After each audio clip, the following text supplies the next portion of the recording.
बढ़ते आगे रुक कर लेंगे अगली बड़ी खबर का, जहां रूस और यूक्रेन संघर्ष में 2 भारतीय नागरिकों की मौत हो गई है। दरअसल विदेश मंत्रालय ने मृतकों के परिजनों के प्रति संवेदना भी जताई है। रूस पर पार्थिव शरीर को शीघ्र वापस भेजने के लिए दबाव भी डाला है। भारतीय नागरिकों से विदेश मंत्रालय ने अपील की है। रूस में रोजगार के लिए अवसर तलाशते समय सावधानी बरतने की अपील की गई है। तो बड़ी खबर आपको बता दें, जहां रूस में रोजगार के अवसर तलाशते समय सावधानी बरतने की अपील भारतीय नागरिकों से की गई है। दरअसल रूस यूक्रेन संघर्ष में 2 भारतीय नागरिकों की मौत हो गई है।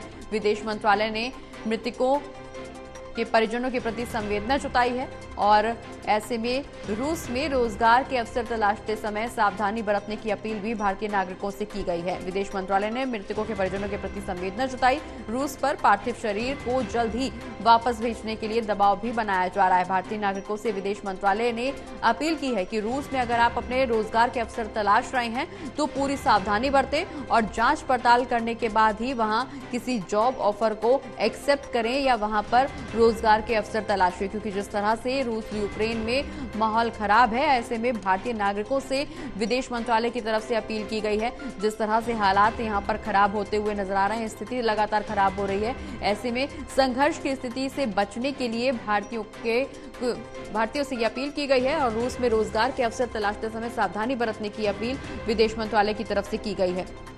हमारे साथ प्रदीप जी, हमारे एसोसिएट एडिटर लगातार बने हुए हैं। प्रदीप जी, 2 भारतीय नागरिकों की मौत हुई है। रूस यूक्रेन संघर्ष पिछले लंबे समय से चल रहा है और ऐसे में अब विदेश मंत्रालय की तरफ से अपील भी की गई है भारतीय नागरिकों से कि अगर आप रूस में अपने नौकरी के अवसर तलाश रहे हैं तो थोड़ी सी सावधानी बरतें, जांच पड़ताल पूरी कर लें।